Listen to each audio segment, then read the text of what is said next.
I'll just start now.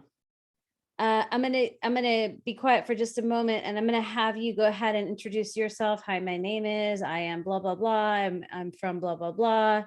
However you want to introduce yourself. Sure.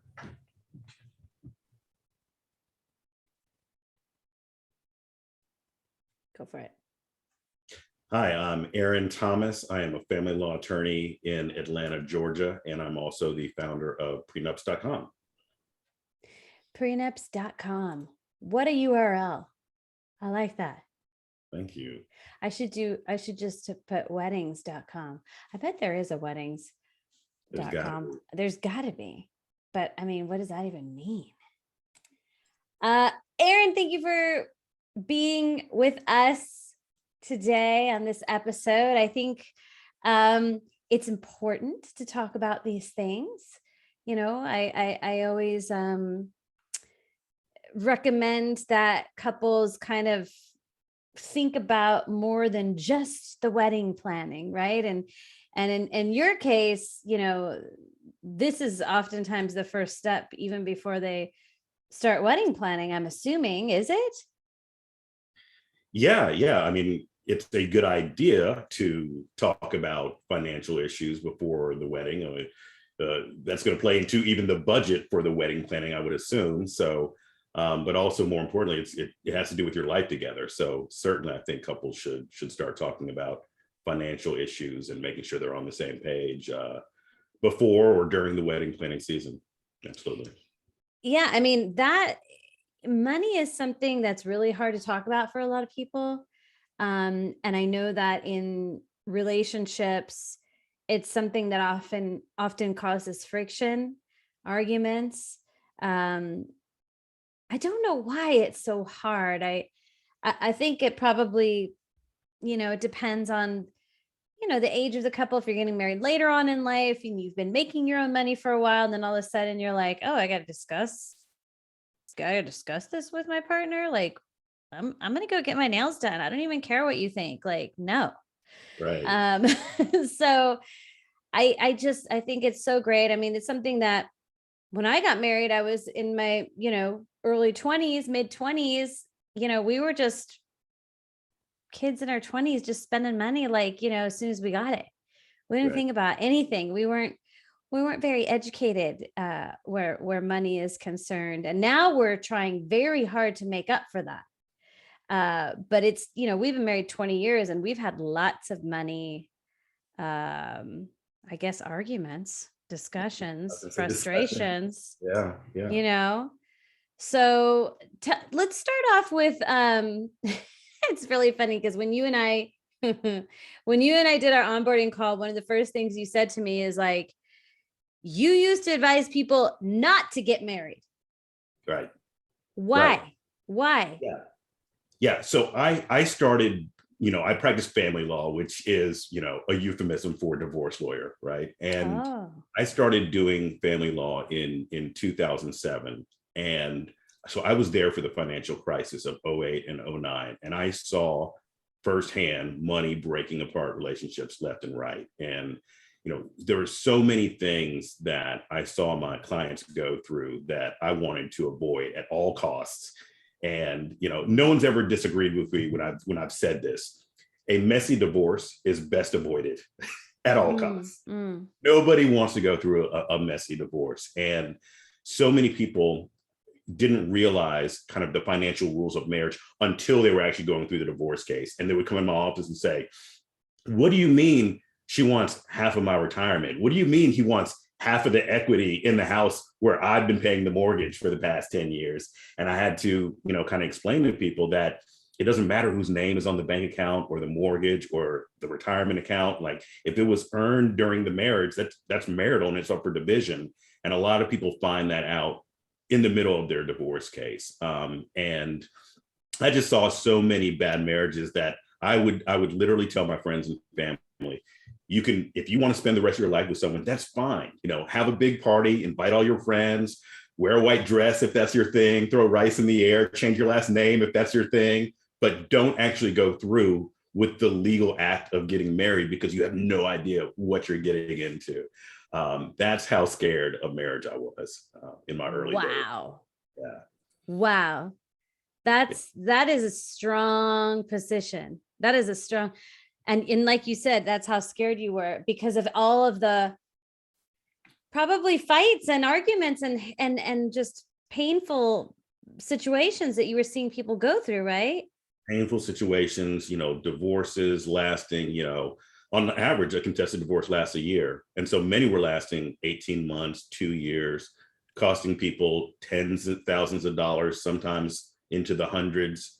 And just the emotional toll that it took on couples, that it took on children, people losing their jobs. I mean, divorce is, one of the most painful things that you can go through. And that's how bad I had a front row seat for some of the worst divorces that there were. And it really scared me off until I kind of, I progressed in the way that I looked at marriage, and realized that it's not marriage itself that's the problem, it's the way that you do it. And there are certain things that you can do to put yourself in a better position for your marriage to have success, as well as if things do go south, put yourself in a position where you're not one of these couples that spends a year and a half and $100,000, trying to separate yourselves from the marriage. Hang on one sec. Can you hear my dog? A little bit. Give me 1 second. We'll pick right back up. Hold on. She does this every time I record. Holly?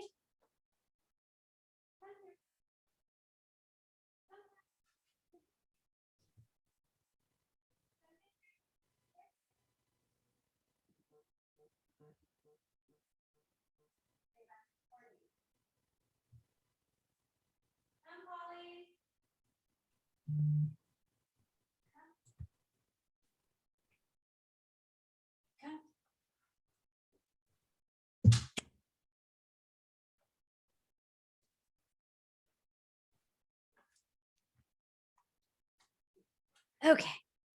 She's in here with us now.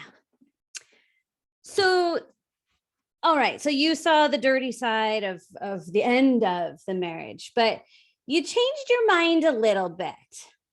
I did. How did that happen? I met someone years into being a divorce lawyer, and she was actually fresh off of a divorce herself. And so at the beginning, we were aligned in being anti-marriage, but the more we got to know each other, I think we realized we wanted to spend our lives together. And I started thinking, okay, if I were going to avoid all of the pitfalls that I've saw my clients go through in divorces over the years, how would I do that? And I kind of started trying to reverse engineer a successful relationship by kind of process of elimination of what I saw my clients go through. And, it gave me the idea for, if I were going to draft the prenup that could actually help us stay married, what would I put in that prenup? And, it began with kind of these ideas of like, okay, what makes for, obviously you can't put into the prenup something about your love life, or, you can't make yourselves be on the same page in terms of like parenting principles, but at least I could try to eliminate the financial fights, which, plague every divorce that I've ever had. And a lot of people who stay married, have financial, disagreements from time to time. And so, I also realized over time of watching these couples that there are certain principles that work. There are certain principles that do not work when it comes to couples handling their finances. For example, I did divorce with one couple where the husband worked, the wife stayed home and helped raise children and took care of the household. And the husband made $200,000 a year, and he gave his wife an allowance of $300 a month. And in my book, that's abuse. that's what that rises to. Yeah. That was, and it was like, you can't be living in the same household and in different socioeconomic classes, right? It's a recipe for disaster.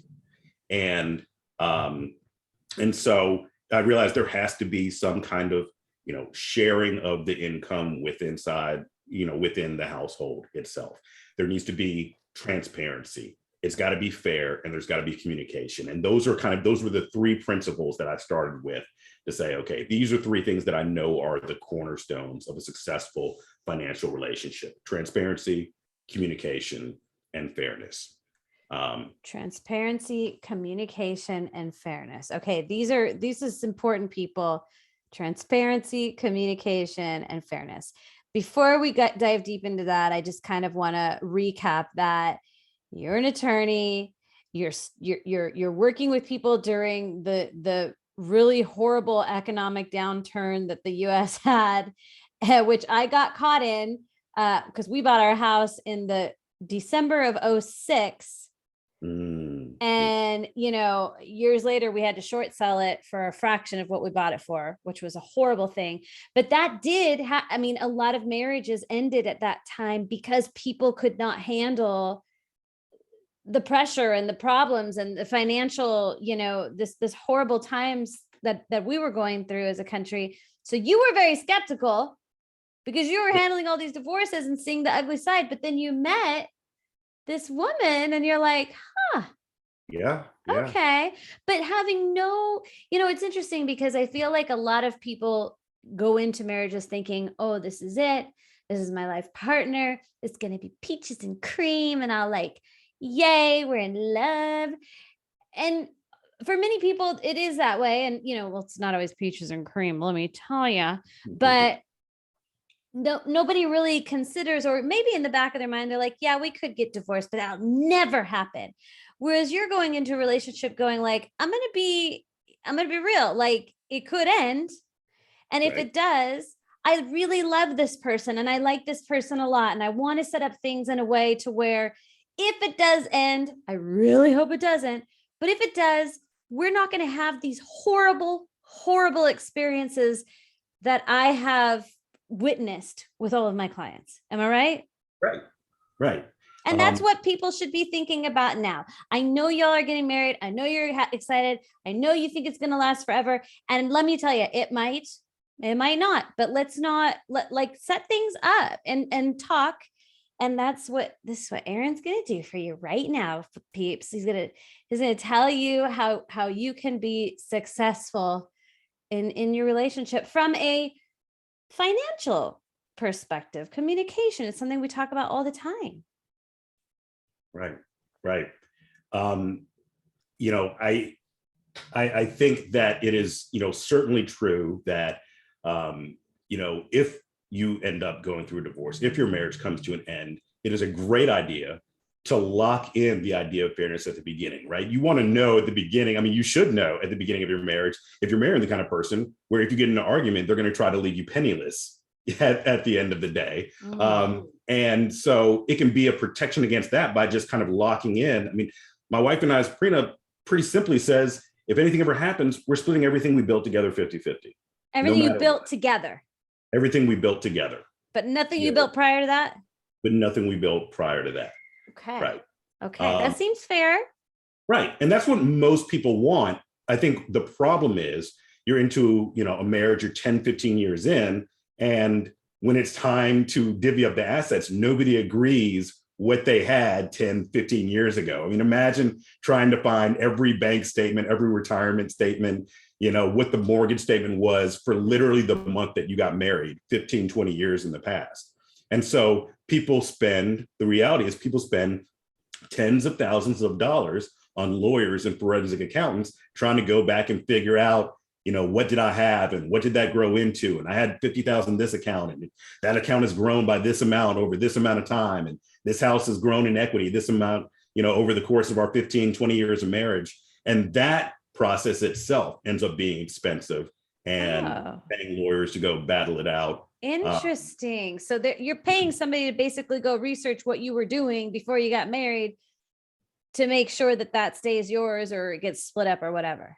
Right. It's not just, many people think about prenups and they're like, well, I don't have a ton of money, so I don't have anything to protect. But it's not just protecting the premarital assets. It's protecting against those humongous costs of the divorce case itself, the paying of the lawyers, the paying of the accountants to do the math and to make the arguments as to why you should get what you're saying you should get.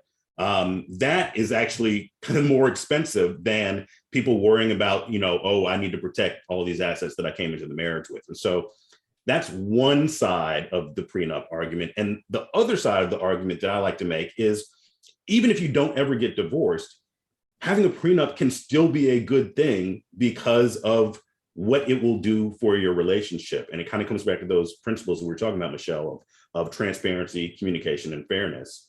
And so, for example, for your prenup to be enforceable in any of the 50 states in the United States, for your prenup to be enforceable, both spouses have to disclose all of their assets and debts with the other person. We literally write them all down on paper and have them as a schedule attached to the agreement itself. And just that simple act is such an important thing for couples to do that you would be shocked how many couples do not kind of lay naked their financial status to the other. What if somebody, Aaron, I mean, I'm just thinking of, in my mind, I'm visualizing a lot of my listeners that I've interacted with and talked to who are young, who, like you said, they don't own any homes. Maybe they have a car. Maybe it's a lease. I mean, thinking about me back when we were getting married, I mean, I don't know anything that I had that I'd have to put in a prenup. So what would you tell someone like me back when I was 25? Like, what would I be putting in there? Yeah. So the way that I like to explain the prenup is that there's kind of three parts. There's before the marriage, there's during the marriage, and then there's what I call the contingency plans, or maybe, after the marriage. Okay. Right? So, just in case. Right. And so before the marriage is, making clear what each of you are bringing in, and maybe you don't have a lot of money. For some people, it's debt. Some people don't want to be on the hook for their spouse's credit card debt or their student debt, right? And so I think a lot of people underestimate the complexity of their finances when they go into a marriage, and they think, well, I've only got, 20 grand in my retirement account, and I just got this car, and that's it. I'm renting an apartment, I've got student loan debt. But the truth is, in today's day and age, our finances are way more complex than we give them credit for. Thinking about our parents' generation. My parents got married in the 60s, right? And so the marrying couple back then, first of all, their average age was like 21, for a couple getting married back then. And so a lot of people were going straight from their parents' house into their marital house. They never even lived on their own and had their own finances. And those couples, it was common for each spouse to have 0 to 1 bank accounts. Credit cards barely even existed back then. Student loans weren't insane like they are today. They were the kind of thing you could pay off with a year of work, or a lot of people worked themselves through school.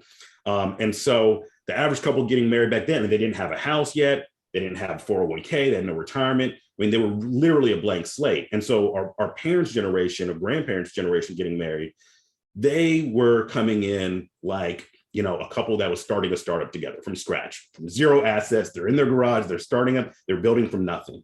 And the average couple who gets married today, they're more likely to be 28, 29, 30. That's the average of the couple who gets married for the first time today. And that couple is likely to have, a car each, 4 to 5 credit cards, 3 to 4 to 5 bank accounts. They probably got a couple retirement accounts because they didn't roll over their first one, to the second, because they're probably on their second job, age 30. They've got student loan debt. One or both of them is likely to have a mortgage. And so, one might even own a business by that point. And so the couple who gets married today, even if those numbers are not humongous, we're not talking about hundreds of thousands or millions of dollars, even though those numbers aren't humongous, it's complex. And on top of all of that, they've got a decade worth of financial habits that they've built up living outside of their parents' house on their own. And sometimes that's even more important than the assets and the debts. And so that couple combining, if the couple in the 60s getting married was like a startup, the couple getting married today is like merging two fully formed corporations. Okay. And you would just never do something that complex without sitting down and having a serious conversation about, what is this going to look like? What bills are getting paid from what accounts? And that's that second part of the prenup, is during the marriage. A lot of people don't think about this. You can decide, how are you going to pay your expenses? Are you going to have a joint account and a couple separate accounts? Are the paychecks going to go into your separate accounts, and then you you fund a joint account together that you pay for joint expenses from? Are you going to keep all your money completely separate, or does all the money go into a joint bank account? And what's going to pay for what? Are you going to have rules around loaning money to family and friends? Or are you going to have rules about how much you can spend without having to check in with the other spouse? All of these things are the kinds of things that couples fight about during relationships. But if you have someone that can kind of guide you through the process and say, hey, here are some ways that work to set up your finances, and here are some things you might want to avoid. Mm-hmm. And you can put that in writing and have that as, okay, this is what we agreed to do when we get married. And I have firsthand seen that help couples prevent a lot of money fights during the course of their marriage, whether or not they ever get divorced, by putting this in their prenup. Okay, I'm totally wrapping my brain around this now, and it makes complete sense. So a prenup is not a bad thing. A prenup is something that we just use as, it's like you were saying. Actually, it clicked in my brain. You said if I'm going to go into business with somebody, I'm going to at least have an attorney write something up that says, here's how we're going to do things. And then boom, let's go. Let's start our business together. Same thing. Let's start our lives together. Let's start our marriage. Let's go. We feel we've got a good foundation already. And so going back to those 3 things that lead to a successful financial relationship. I like a successful financial relationship. There's nothing wrong. There's nothing bad about that at all. That's all good. That's good stuff. Transparency. When you talk about transparency, I mean, can you elaborate on that a little bit? How can a couple just kind of put some of these into play? Yeah, 100%. I mean, so, number one is disclosing everything when you come in. What are your assets? What are your debts? What is your income? And that can be tough to do because you're not going to lay that out on the table on the first date, right? It's not first date material. It's not even second date material. But then you get into this relationship and you're courting, and there's never a good time to say, okay, open up your balance sheet, what are all your assets and debts? This kind of forces that conversation to happen, but it's important to know, right? We all have that friend that got married and it's like, oh my gosh.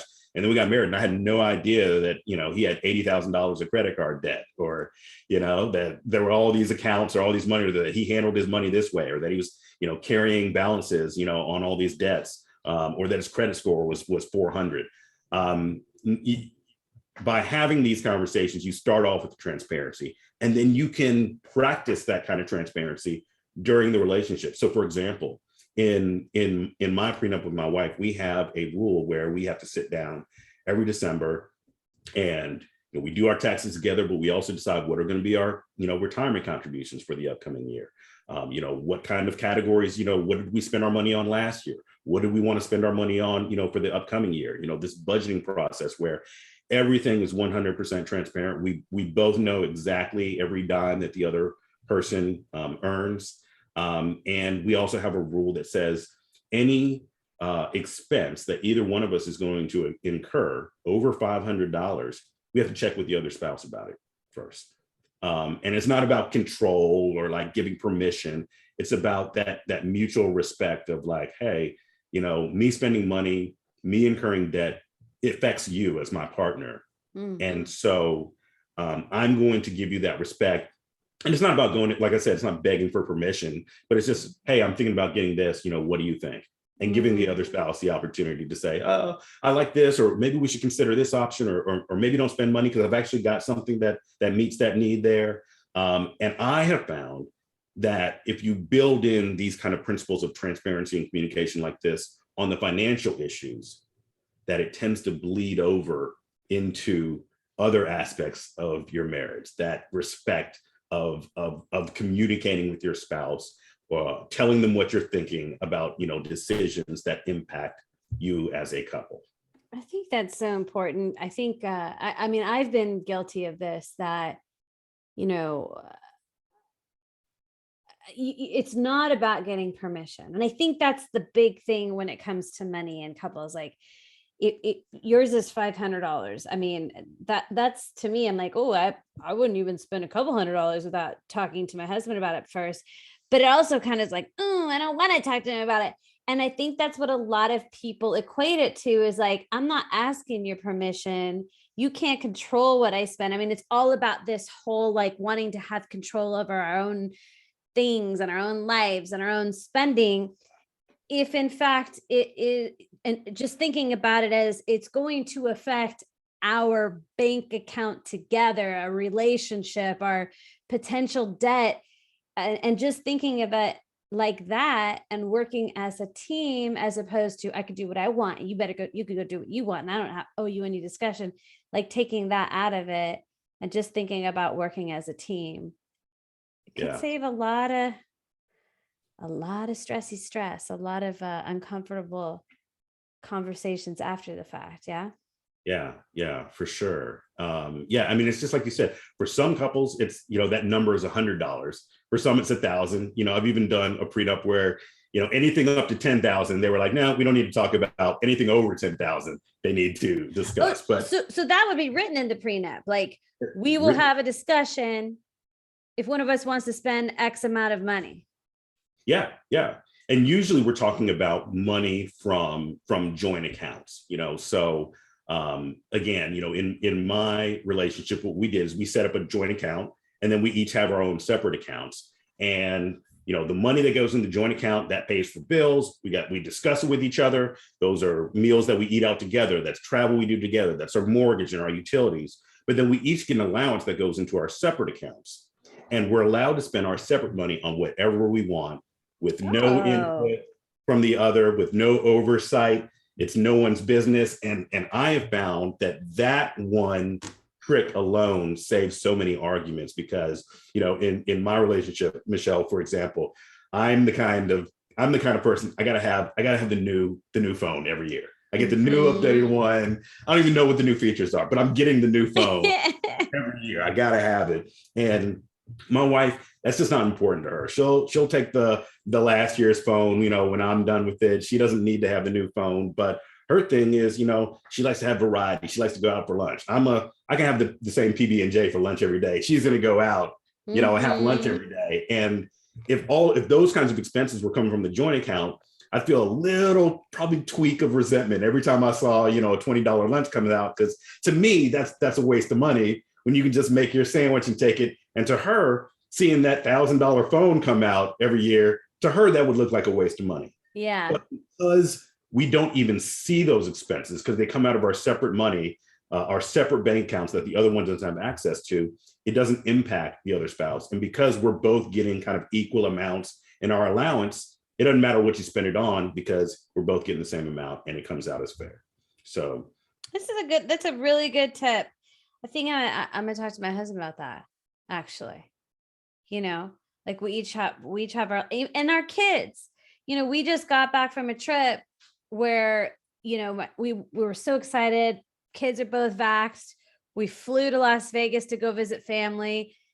It was shopping for the kids. And I'm like, this is a lot of money, the clothes that they're buying. And of course, we just got back. My husband's like, well, we're going to get on a tight budget. Rah, rah, rah, rah. I said, well, let's talk to the kids, because you just got them in this mindset that they can go spend several $100s on clothing just because we flew somewhere, but I like the idea of saying, and you're a kid, you get a little allowance, but I like the idea of being like, okay, we each have an allowance. This is your money. You decide what you're going to spend it on, but that's it. That's it. Yeah. Yeah. And then once that money's gone, There's no dipping into the household fund that pays for the real bills and the mortgage and that kind of thing. And yeah, a lot of people do exactly what you're talking about. They got spouse one's bucket, they got spouse two's bucket, they have children bucket. Some people have the little pet bucket, some people's pets are their kids, and she's got to get groomed. I'm not doing it. She doesn't eat for free. So she doesn't eat for free. Yeah. That nice, healthy kibble. Okay, good. All right. I like that. And that goes into a prenup. See, I feel like my idea of a prenup is like, oh, I'm covering my bases because I know you and I are probably going to split up, and I'm going to keep my money So this is all about transparency and communication and kind of setting up a budget, or, what we're every December, we're going to talk about our taxes or whatever it is. These are all the types of things that go into a prenup. Yeah, yeah. We put all of these things in a prenup. And another one we have in mind is we have a travel budget. Our big thing, we decided, this was one of the things I like to put into prenups is like, let's come up with something fun. What is something that both of you enjoy, something you like, something you have a goal for together? And for me and my wife, it's travel. So we made a rule that 5% of all of the money that comes in is going to get set aside for a travel budget. It's a healthy amount of budget, but what it means is when we want to take a trip, the money is already set aside there to go take the trip. It's something we decided we wanted to do together. For some people, it's a baby fund, or it's to buy that first house, or it's to go into business together. And you can put that into the prenup so that the money is set aside for these things that you decided as a couple is important. Access to financial advisor meetings is another popular one, where couples will say, all right, if one of us is going to go to a financial advisor and talk, the other person gets to come along for the meetings. A lot of times, one spouse, almost every couple has what I call the CFO, right? The chief financial officer. Yep. There's one person who does the spreadsheets and they keep up with the numbers, and the other person says, okay, you handle that, and I trust you to handle that. But again, if we're using the analogy that your marriage is a corporation, the CFO doesn't just do all of this stuff in the dark. And, the CFO has a duty to report what is the state of the finances are to the shareholders. You have your quarterly shareholder meeting, right? Where you come and you say, here's the state of our finances, and here's where the money is going, and here's where we're investing, and here's where we're saving for retirement. And so kind of, building these meetings these shareholders meetings, the access to financial statements, the access to financial advisors, building in the rules about communicating about large expenses.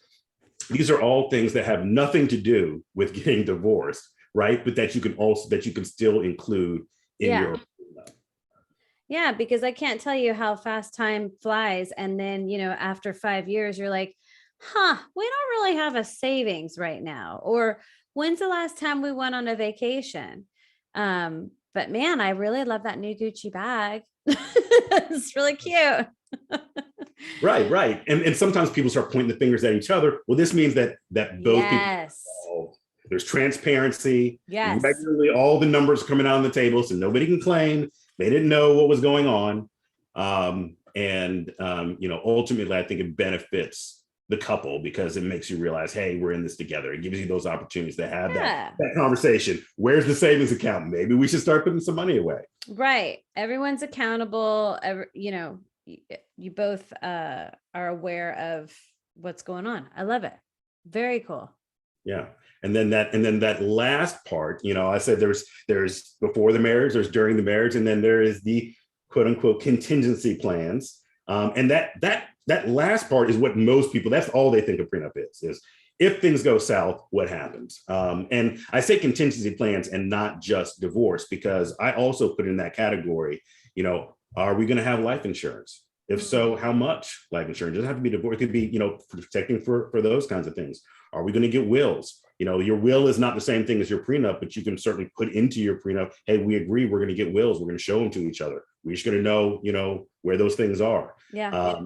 And then certainly if the same way that, if you were going to business with somebody, you would have an escape value, you have a plan for an orderly transition. So if the business comes to an end, if your marriage comes to an end, can we do things in a way that treats both people with respect, that treats both people fairly?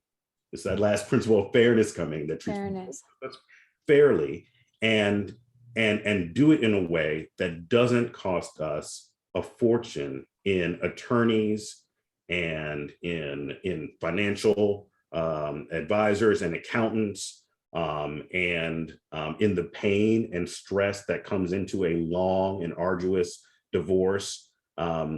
If we can decide when we love each other what's fair, waiting till, divorce is a cruel joke, because you wait until all of the trust has been broken down and all of this, negative feelings have been built up with the other person, and then you're supposed to agree on how to manage all the division of your finances from the past 10, 20, 30 years, Yeah.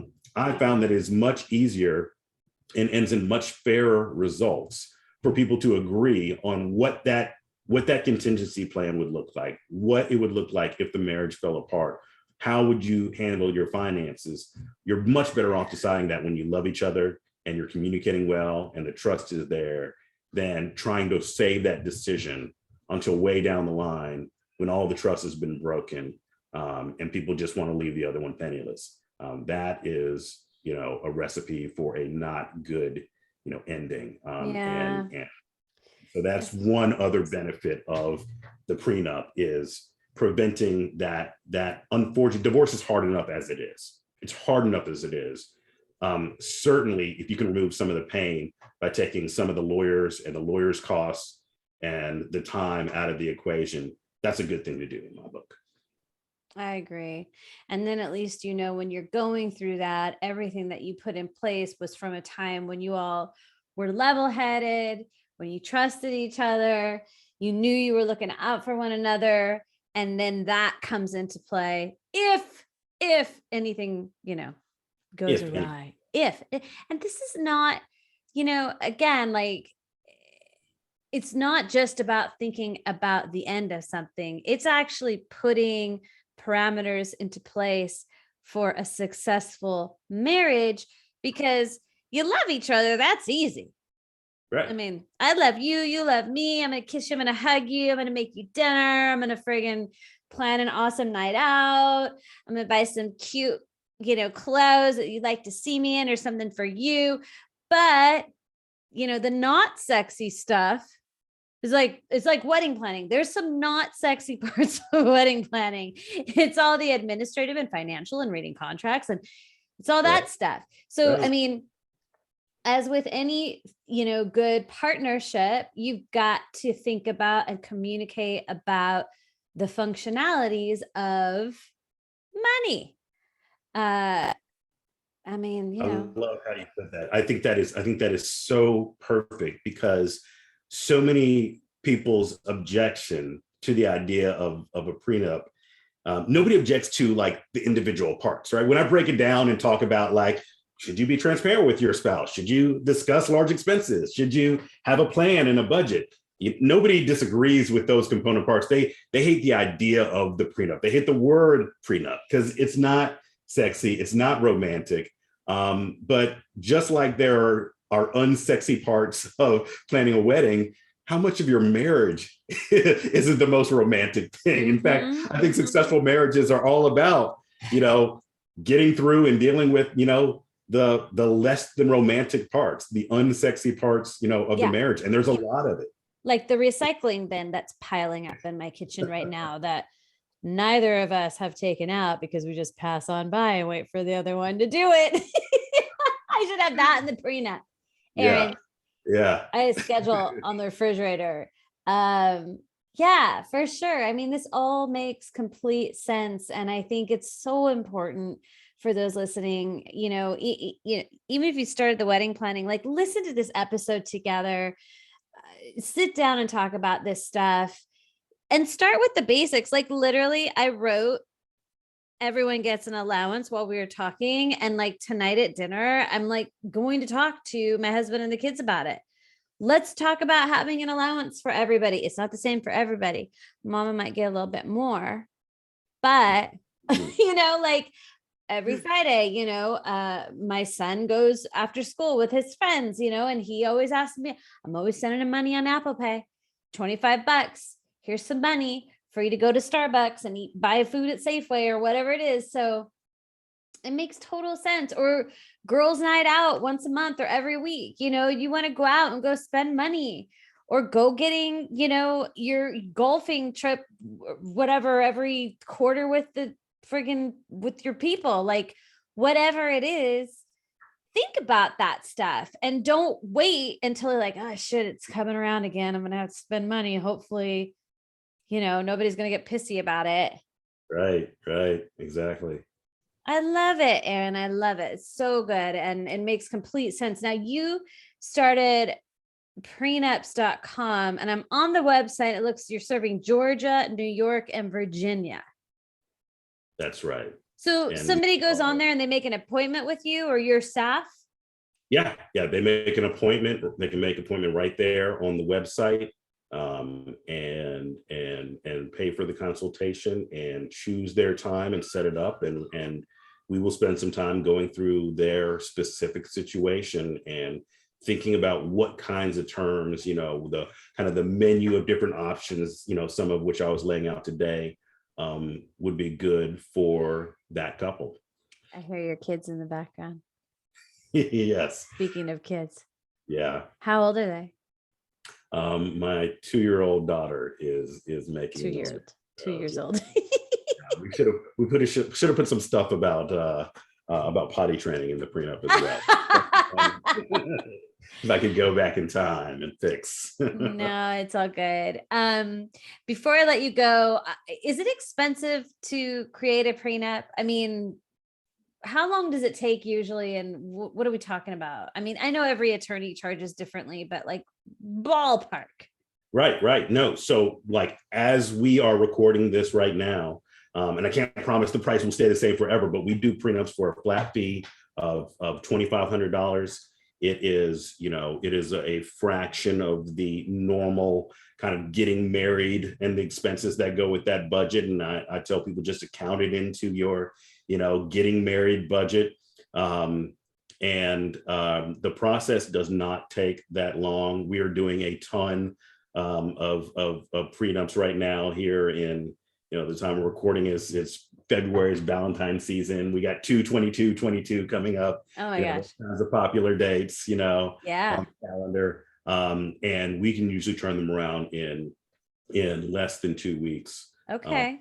From very beginning to very end. Oftentimes we'll finish it in less than a week. So Okay. the biggest part of it is really, the couple kind of sitting down and talking through, what's important to them and figuring out what they want in their documents. So, yeah. Is there anything people can do, as easy as sitting down and writing these things out now, and then maybe, does it matter if you're legally married already? Can you do it after you're married? Yeah. Can I do it? Yeah, absolutely. So it's called a postnup. So you can do a postnup.